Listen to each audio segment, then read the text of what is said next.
काव्य भारतेंद्र हरिश्चंद्र का प्रेम माधुरी पढ़ाने जा रहे हैं। मार्ग प्रेम को समुझे हरिचंद यथारथ होत यथा है, लाभ कछु न पुकारन में बदनाम ही होने की सारी कथा है। जानत है जिय मेरो भली विधि और उपाय सबय बिरथा है, बावरे है ब्रज के सिगरे मोहिना हक पूछत कौन बिथा है। ये भारतेंद्र हरिश्चंद्र के द्वारा रचित प्रेम माधुरी नामक पाठ में संकलित है। इसमें उस समय का वर्णन है जब गोपियों को छोड़ करके कृष्ण जी मथुरा चले जाते हैं और उन कृष्ण जी के वियोग में सारी गोपियां अपने दुख को या कष्ट को, अपनी खीज को व्यक्त करती हैं। व्यक्त करते हुए कहती हैं कि मार्ग प्रेम को समझ है। गोपियां कहती हैं कि इस प्रेम के मार्ग को कौन समझ सकता है। हरिचंद यथारथ होत यथा है। यथारथ अर्थात यथार्थ या वास्तविक, होत यथा है। गोपियां कहती हैं कि इस संसार में यथार्थ अर्थात वास्तविक प्रेम के वास्तविक मार्ग को इस संसार में कौन समझ सकता है, अर्थात कोई नहीं। लाभ कछु न पुकारन में बदनाम ही होने की सारी कथा है। गोपियां कहती हैं कि इस संसार में प्रेम के वास्तविक मार्ग को कोई नहीं समझ सकता और कोई भी लाभ नहीं है पुकारने में, कि मैं पुकार कर सबको कहूँ कि मैंने प्रेम किया है, मैंने ये बुरा काम नहीं किया है। इसको पुकारने में मुझे कोई भी फायदा नहीं है, बदनाम ही होने की सारी कथा है। अगर मैंने प्रेम किया है श्री कृष्ण जी से तो मुझे बदनाम तो होना ही है इस संसार में, क्योंकि इस संसार में यथार्थ वास्तविक प्रेम को कोई समझ नहीं सकता है। जो प्रेम करता है उसको बदनामी ही सहनी पड़ती है। जानत है जिय मेरो भली विधि और उपाय सबय बिरथा है। गोपियां कहती हैं कि इस संसार में मैंने या किसी ने प्रेम किया है तो जानत है जिय मेरो भली, जिय अर्थात हृदय, मेरो भली, विधि उपाय और उपाय सबय बिरथा है। गोपियां कहती हैं कि मैं जानती हूँ, या मेरा हृदय, जिय अर्थात हृदय, मेरा हृदय जानता है कि कोई भी और उपाय बिरथा अर्थात व्यर्थ है। कोई भी उपाय करना व्यर्थ है। इस संसार में मेरे वास्तविक प्रेम को कोई समझ नहीं सकता है और मुझे तो बदनामी सहनी ही है, कलंक लगना ही है मेरे माथे पे। बावरे है ब्रज के सिगरे मोहिना हक पूछत कौन बिथा है। बावरे है अर्थात पागल हैं, ब्रज के सिगरे अर्थात सभी, मोहि नाहक पूछत मुझसे, नाहक अर्थात फालतू में बेकार में पूछते हैं, कौन बिथा है, व्यथा अर्थात दुख है। गोपियां कहती हैं कि इस ब्रज के सभी लोग बावरे हैं, पागल हो गए हैं। इस ब्रज के सभी लोग पागल हो गए हैं और मुझसे नाहक बेकार में पूछते हैं कि क्या व्यथा है, क्या दुख है, जबकि वो मेरे दुख को समझ सकते हैं और समझते हैं, मेरे दुख को समझते हैं कि मैंने जो श्री कृष्ण जी से प्रेम किया है और वो मुझे जो मेरे माथे पे जो बदनामी लगी है, मेरे माथे पे जो कलंक लगा है, वही मेरा सबसे बड़ा दुख है। ये सारी चीजें इस ब्रज के लोग जानते हैं, लेकिन फिर भी ये बार बार मुझसे पूछते रहते हैं। काव्य सौंदर्य में देखते हैं भाषा। भारतेंद्र हरिश्चंद्र की भाषा रीतिकाल के बाद आधुनिक काल आया है, तो आधुनिक पहले पैराग्राफ का अर्थ समझ में आ गया सबको। अब इसका काव्य सौंदर्य देख लेते हैं। काव्य सौंदर्य, काव्य सौंदर्य, काव्य सौंदर्य में पहले हम देखते हैं कि भाषा क्या है। भाषा है ब्रज भाषा। भाषा क्या है? ब्रज भाषा।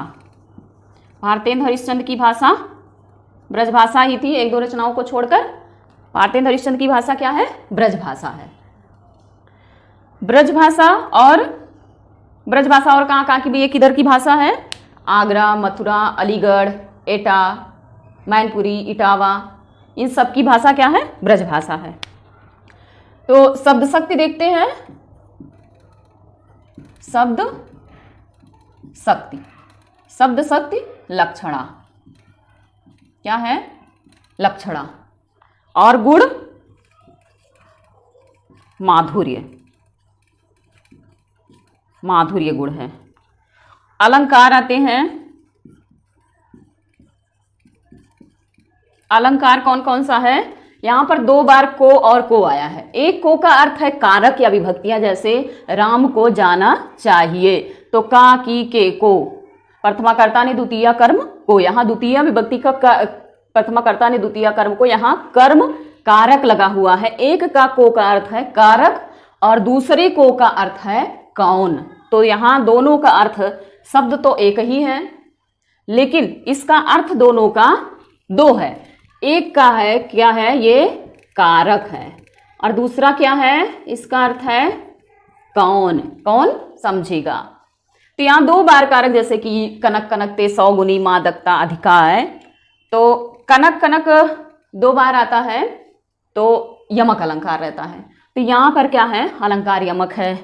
यथा, कथा, बिरथा, व्यथा, लास्ट में सब मिल रहे हैं। यहाँ पर अनुप्रास अलंकार भी है। अलंकार में क्या है, अनुप्रास यमक। वैसे तो हम व्याकरण को अलग से पढ़ाएंगे लेकिन फिर भी काव्य सौंदर्य देख लीजिए।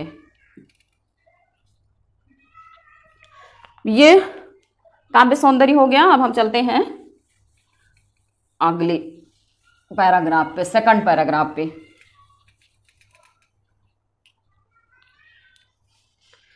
अगला क्या है कि रोकहि जो तो अमंगल होए और प्रेम नसै जो कहां पिए जाइए। जो कहे जाहु न तो प्रभुता, जो कछु न कहे तो स्नेह न साइए। जो हरिचंद कहे तुम्हारे बिनु, जी है ना तो यह क्यों पतियाइए। और तासो पयान समय तुम्हारे, हम का कहे हमें यहाँ पे समझाइए। इसमें जब एक नायिका का पति परदेश जाता है तो उस समय नायिका विरहड़ी जो रहती है, उसने जो अपने पति के परदेश जाने पर वो अपने भावों को व्यक्त करते हुए कहती है कि रोके जो तो अमंगल होए। कहा जाता है कि कोई पुरुष या स्त्री किसी काम के लिए अगर बाहर जाता है तो उसको रोका जाता है, टोका जाता है, इससे पूछा जाता है कि आप कहाँ जा रहे हैं, तो यह मंगल का सूचक माना जाता है। तो वही नायिका कह रही है या गोपियां कह रही हैं कि रोके जो तो अमंगल होए, कि श्री कृष्ण जी जब हमको छोड़कर जा रहे हैं तो उनको अगर हम रोकते हैं तो अमंगल का सूचक होता है।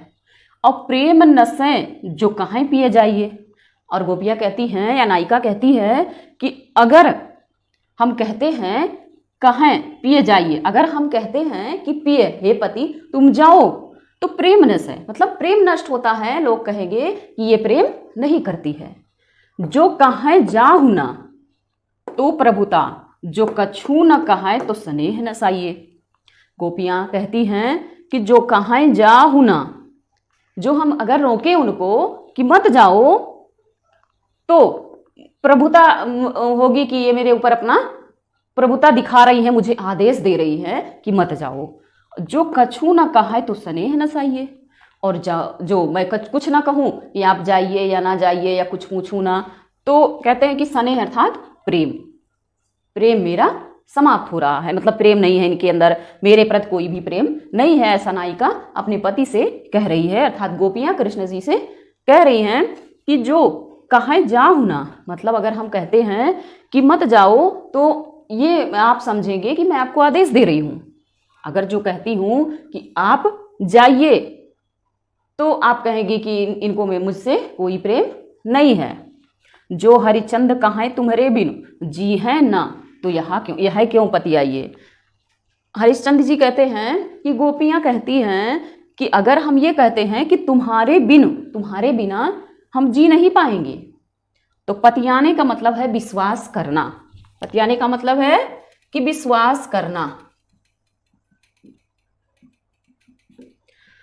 गोपियां कहती हैं कि अगर हम कहते हैं कि तुम्हारे बिना हम नहीं जी सकती हैं, तो आपको यह कैसे विश्वास होगा कि हम तुम्हारे बिना नहीं जी सकती हैं।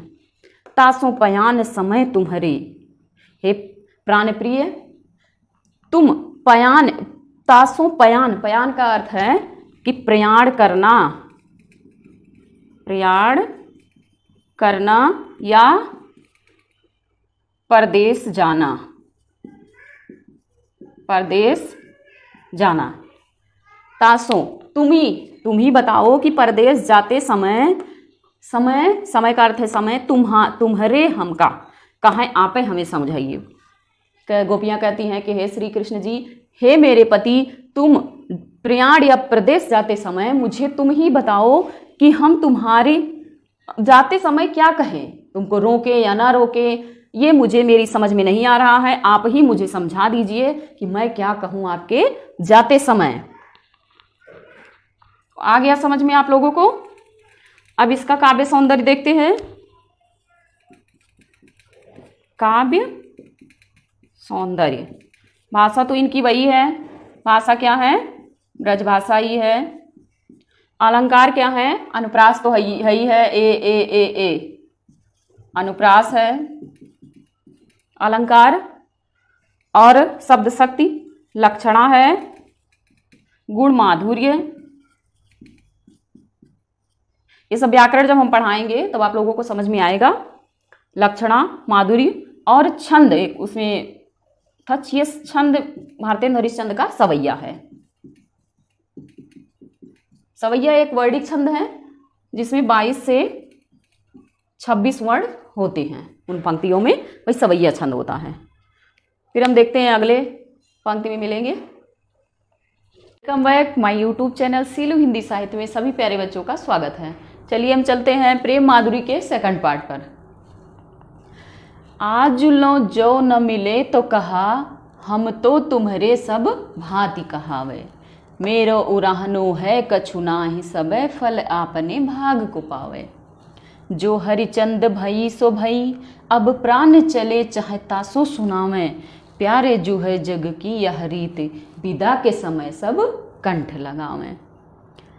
इसमें भारतेंद्र हरिश्चंद्र जी कहते हैं कि एक नायिका विरह में पागल हो गई है, विरह में व्याकुल हो गई है और अपनी विरह दशा का वर्णन, उसकी विरह दशा का वर्णन करते हुए भारतेंद्र हरिश्चंद्र जी कहते हैं कि नायिका कहती है कि आज लो का अर्थ है कि आज तक, जो न मिले तो कहा। नायिका अपने नायक को संबोधित करते हुए कहती है कि आज तक जो तुम न मिले, आज तक तुम न मिले तो कहा, हम तो तुम्हारे सब भांति कहावे। नायिका कहती है नायक को संबोधित करते हुए कि आज तक तो तुम नहीं मिले, आज तक तो तुम मुझे नहीं मिले, तो क्या हुआ, तो कहा अर्थात क्या, तो क्या हुआ, हम तो तुम्हारे सब भांति कहावे, हम तो तुम्हारे सभी प्रकार से तुम्हारे ही हैं, तुम मेरे नहीं हुए तो क्या हुआ, हम तो सभी प्रकार से तुम्हारे ही हैं। मेरो उराहनो है कछु नाहि। नायिका कहती है कि तुम मुझसे नहीं मिले, ना सही मैं आपको कोई उलाहना नहीं देती हूँ, ना तो आपको ताने मारती हूँ, ना तो आपको कोई बात सुनाती हूँ, मैं कुछ नहीं कहती हूँ और ना मैं आपको कुछ कहूँगी, मैं आपको कोई उलाहना नहीं दे रही हूँ। कछु नाहि सबे फल आपने भाग को पावे। नायिका कहती है कि सभी लोग अपने भाग्य के अनुसार ही फल पाते हैं, तो मेरे भाग्य में ये लिखा था कि आपके न मिलने के कारण मुझे दुख प्राप्त हो, तो इसीलिए आप मुझसे नहीं मिले, मुझे तो दुख प्राप्त होना ही था, मेरे भाग्य में दुख तो लिखा ही था। तो नायिका यहाँ पर अपने भाग्य को ही सब कुछ मान रही है, लेकिन मेरा मानना है कि भाग्य ही सब कुछ नहीं होता है, उसमें कर्म और भाग्य दोनों का सहयोग होता है, तभी कुछ प्राप्त होता है, सुख हो या दुख हो। नायिका कहती है, दोनों लाइन का अर्थ देखिए, आज लो जो न मिले तो कहा।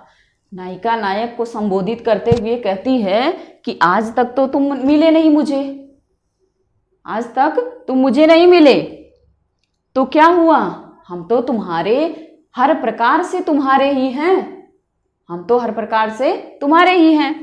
मेरो उलाहनो है कछु नाहि, मेरा कोई उलाहना नहीं है आपको, मैं आपको कोई उलाहना नहीं दे रही हूँ, मैं आपको ताने नहीं सुना रही हूँ, ना तो आपको कोई कुछ कह रही हूँ। सबे फल आपने भाग को पावे, सभी लोग अपने भाग्य के अनुसार ही फल पाते हैं, उसी प्रकार से आपसे न मिलने का कारण मुझे दुख प्राप्त होना था, इसीलिए और मेरे भाग्य में ये लिखा था, इसलिए मुझे यह दुख प्राप्त हुआ। जो हरिचंद भई सो भई, अब प्राण चले चाहे तासो सुनावे। फिर हरिश्चंद्र जी नायिका के माध्यम से कहती है कि जो हुआ सो हुआ, जो हुआ सो हुआ, अब प्राण चले चाहे तासो सुनावे। नायिका कहती है कि जो हुआ सो हुआ, आप मुझसे नहीं मिले नहीं सही, मुझे दुख मिलना था मिल गया, लेकिन अब जो हो गया सो हो गया, उसको भूल जाइए, और मैं भी भूल जा रही हूँ। अब प्राण चले, नायिका कहती है कि विरह में नायिका इतनी कमजोर हो गई है कि कहती है कि अब मेरे प्राण निकलने को हैं, अब मैं अपने प्राण को छोड़कर यहाँ से जा रही हूँ। प्राण चले चाहे तासों सुना मैं, तासों अर्थात तुमको मैं इसलिए सुना रही हूँ। नायिका कहती है कि अब मेरे प्राण निकलने को हैं और तुमको इसलिए मैं सुना रही हूँ। क्या सुना रही है? कि प्यारे जो है जग की यह रीति, विदा के समय सब कंठ लगावें। आप सभी बच्चों ने देखा होगा कि जब कोई भी विदाई के समय या लड़की विदा होती है या कोई मिलने आता है तो हमारे ये रीति रिवाज है कि उसको गले से लगाया जाता है विदाई के समय या मिलते हैं। तो नायिका कहती है कि प्यारे जो है जग की यह रीति, कि हे प्रियतम, हे प्राण प्यारे, जग मतलब अर्थात संसार की यह रीति है, संसार की यह रीति है कि कोई जब विदा होता है तो उसको कंठ अर्थात गले से लगाया जाता है। तो मेरी आखिरी इच्छा है कि मुझे भी आप अपने गले से लगा लीजिए, ताकि मैं अपने आप को भाग्यवान समझूं और मेरे प्राण आसानी से निकल सके। तो आप लोगों को यह अर्थ समझ में आया? ये वीडियो को एक बार दो बार देख लीजिएगा, अर्थ समझ में आ जाएगा। हाँ, फिर काव्य सौंदर्य देख लेते हैं इसका। काव्य सौंदर्य,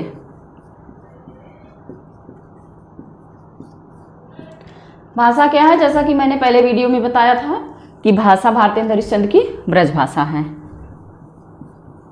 ब्रज भाषा।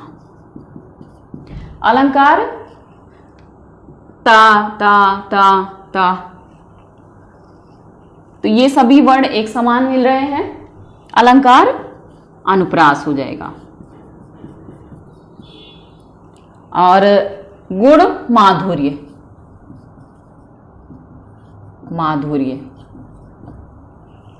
शब्द शक्ति लक्षणा,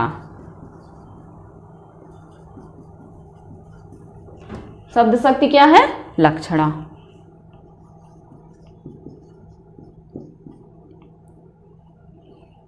गुण माधुर्य हो गया, शब्द शक्ति लक्षणा हो गया। और रस, पिछले दो वीडियो में मैंने रस नहीं बताया था। पिछले दोनों पैराग्राफ में, जो फर्स्ट वीडियो का दोनों पैराग्राफ था, उसमें भी रस विप्रलंब या वियोग श्रृंगार रहेगा, वियोग या विप्रलंब।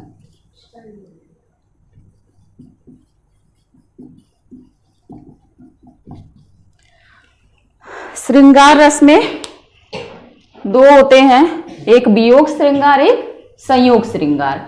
जब नायक और नायिका दोनों अलग अलग रहते हैं, बिछड़े हुए रहते हैं, तो वहां पर वियोग या विप्रलंब श्रृंगार होता है। और जब नायक नायिका दोनों एक साथ रहते हैं तो वहां पर संयोग श्रृंगार रहता है। अब हम छंद देखते हैं, छंद कौन सा है? छंद तो सवैया ही है, लेकिन ये एक मत गयंद सवैया होता है। तो ये सवैया मत गयंद है। मत गयंद में क्या होता है? अभी हम दिखा रहे हैं, मत गयंद सवैया। इसका एक सूत्र है, सात भकार गकार उभय तब मत गयंद बने सुखदाई। इसमें होता है कि 23 वर्ण ही होते हैं, जैसे 22 से 26 वर्ण सवैया में होते हैं, तो इसमें सारी लाइनों में 23 वर्ण ही होगा। हम गिन के देख लेते हैं, 1 2 3 4 5 6 7 8 9 10 11 12 13 14 15 16 17 18 19 20 21 22 23 हो गए। आधे अक्षर को हम नहीं लेते हैं। अगली लाइन में देखते हैं, 1 2 3 4 5 6 7 8 9 10 11 12 13 14 15 16 17 18 19 20 21 22 23। ऐसे ही नीचे वाली दो लाइनों में भी है, इसलिए मत गयंद सवैया अलग है। फिर हम देखते हैं चौथे पैराग्राफ को, चौथा सवैया है। यही 4 ही सवैया प्रेम माधुरी में भारतेंद्र हरिश्चंद्र जी का है। अगला है इनका प्रेम माधुरी। देखते हैं यहां पे कि व्यापक ब्रह्म सबय थल पूरन है हमहू पहचानती हैं। गोपियां कहती हैं पै बिन नंद लाल बिहाल सदा हरिचंद न ज्ञान ही ठानती हैं। तुम ऊधो यह कहियो उनसो हम और कछु नहीं जानती हैं। पिय प्यारे तिहारे निहारे बिना अखिया दुखिया नहीं मानती हैं। यहाँ श्री कृष्ण जी गोपियों को संदेशा भिजवाते हैं, ऊधो के माध्यम से संदेशा भिजवाते हैं कि जाकर के गोपियों को तुम ब्रह्म का ज्ञान सिखा दो, निर्गुण ब्रह्म को बता दो। तो जब उद्धव जी आते हैं और गोपियों से कहते हैं कि ब्रह्म ज्ञान ले लो, तो गोपियां उनसे क्या कहती हैं? कहती हैं कि व्यापक ब्रह्म है, कि मैं जानती हूं कि आपका जो ब्रह्म है, निर्गुण ब्रह्म है, वो बहुत व्यापक है, बहुत विस्तार में है। सबय थल पूरन मतलब अर्थात सब जगह है, जल थल अग्नि वायु धरती आकाश पाताल पेड़ पशु पक्षी सभी जगह है। सभी मनुष्यों के अंदर में भी तुम्हारा ब्रह्म ज्ञान है। इसको जानती हूं कि बहुत व्यापक है, इसका विस्तार बहुत बड़ा है। हमहू पहचानती हैं, कहती हैं कि हमहू पहचानती, हमहू जानती हैं, हम भी जानते हैं कि तुम्हारा ब्रह्म क्या है, पूरे संसार में फैला हुआ है। लेकिन पै बिना नंद लाल बिहाल सदा, लेकिन मैं क्या करूं, मैं तो अपने नंदलाल श्री कृष्ण जी के वियोग में ही या विरह में ही अनुरक्त हूं। उनके सिवा मुझे कुछ भाता नहीं है, कुछ भी नहीं भाता। पै बिना नंदलाल बिहाल सदा, बिहाल अर्थात व्याकुल हूं, बेहाल हूं, मेरा कोई हाल नहीं है, मैं अपने हाल में नहीं हूं। मैं आपको क्या बताऊं, मैं बहुत ज्यादा व्याकुल हूं। किसके बिना? नंदलाल के बिना, श्री कृष्ण जी के बिना। सदा हरिचंद न ज्ञान ही ठानती हैं, उसमें कोई और ब्रह्म का ज्ञान नहीं जानते हम, न ठानना चाहते हैं, न समझना चाहते हैं। श्री कृष्ण जी के अलावा कोई ज्ञान मुझे भाता नहीं है। तुम ऊधो यह कहियो उनसो, उधर श्री कृष्ण जी संदेशा उद्धव के माध्यम से गोपियों के पास भेजते हैं, और इधर गोपियां उद्धव के माध्यम से संदेशा श्री कृष्ण को भिजवाती हैं। क्या कहती हैं कि तुम उद्धव यही कहियो उनसो हम और कछु नहीं जानती हैं, कि हम तुम्हारे बिना अर्थात श्री कृष्ण के बिना और कुछ भी नहीं जानती हैं। तुम ये संदेशा मेरा श्री कृष्ण जी के से जाकर के, मेरे प्यारे श्री कृष्ण जी से जाकर के कह देना। पिय प्यारे तिहारे निहारे बिना अखिया दुखिया नहीं मानती हैं। गोपियां कहती हैं कि उनसे कह देना कि हे प्रियतम, हे प्रिय श्री कृष्ण जी, तुम तो बहुत प्यारे हो, मेरे प्रियतम हो, तुमको निहारे बिना था देखे बिना, पिय प्यारे तिहारे निहारे बिना अखिया दुखिया नहीं मानती हैं। गोपियां कहती हैं कि यही जाकर के मेरे प्यारे श्री कृष्ण जी से कह देना कि उनको निहारे बिना, उनको देखे बिना मेरी दुखियारी अखियां मानती ही नहीं हैं।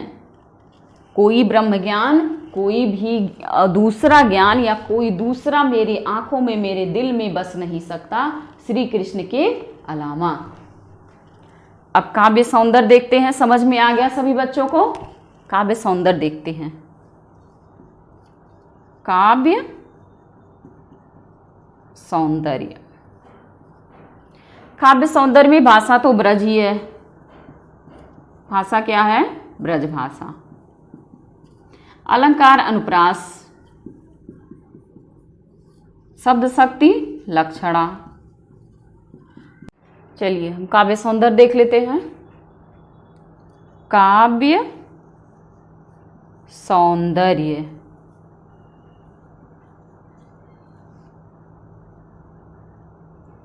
काव्य सौंदर्य जैसा कि हमने पिछली वीडियो में बताया था कि भारतेंद्र हरिश्चंद्र की भाषा क्या है? ब्रज भाषा।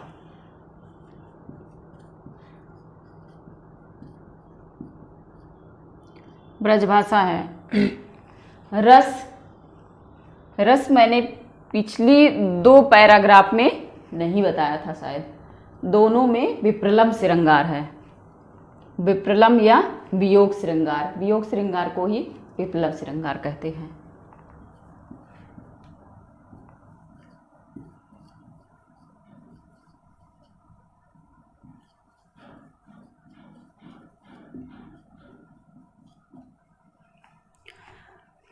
अलंकार अनुप्रास,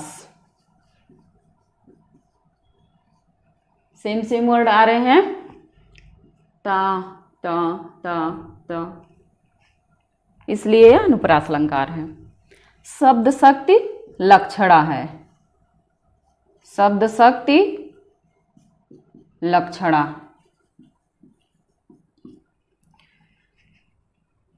शब्द शक्ति लक्षणा है और गुण माधुर्य।